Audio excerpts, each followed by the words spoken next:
Welcome. Literary Terms Part 3.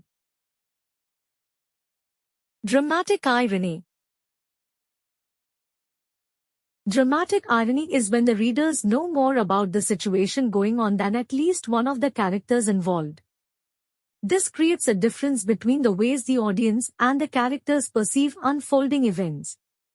For instance, if we know that one character is having an affair, when that character speaks to their spouse, we will pick up on the lies and double meanings of their words, while the spouse may take them at face value.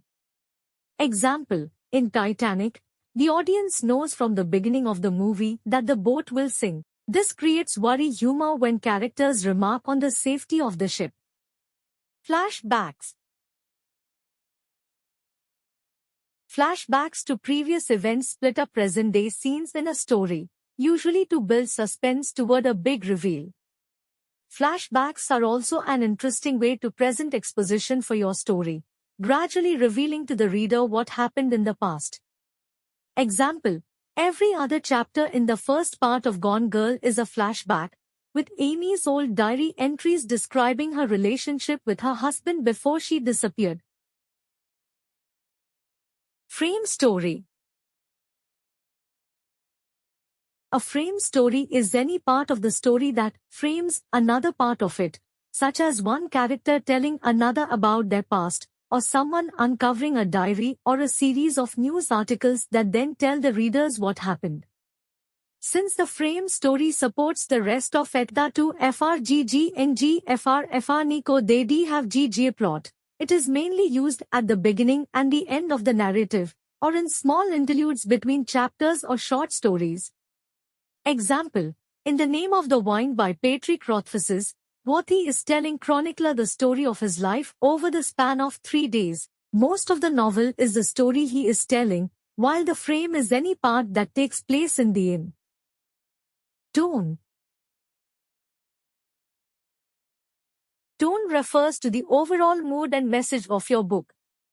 It's established through a variety of means, including voice, characterization, symbolism, and themes. Tone sets the feelings you want your readers to take away from the story. Example, no matter how serious things get in the good place, there is always a chance for a character to redeem themselves by improving their behavior. The tone remains hopeful for the future of humanity in the face of overwhelming odds. Hyperbole.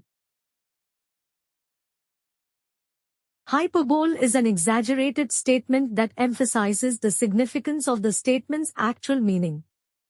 When a friend says, "Oh my God, I haven't seen you in a million years," that's hyperbole. Idiom. An idiom is a saying that uses figurative language whose meaning differs from what it literally says. These phrases originate from common cultural experiences, even if that experience has long ago been forgotten. Without cultural context, idioms don't often make sense and can be the toughest part for non-native speakers to understand. Example, in everyday use, idioms are fairly common. We say things like, "It's raining cats and dogs," to say that it's downpouring. Paradox. Paradox derives from the Greek word paradoxon, which means beyond belief.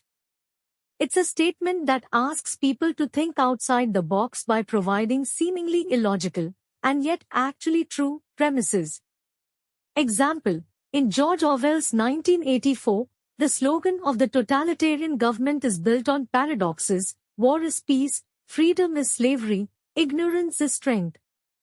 While we might read these statements as obviously contradictory, in the context of Orwell's novel, these blatantly corrupt sentiments have become an accepted truth. Ellipsis. As a narrative device, an ellipsis means the omission of certain words or parts of the plot, so as to give the readers an opportunity to fill in the gaps themselves. Example, in The Great Gatsby, F. Scott Fitzgerald lets the ellipsis form a time lapse that is up to the reader to interpret. "I was standing beside his bed and he was sitting up between the sheets," clad in his underwear, with a great portfolio in his hands. Thanks for watching.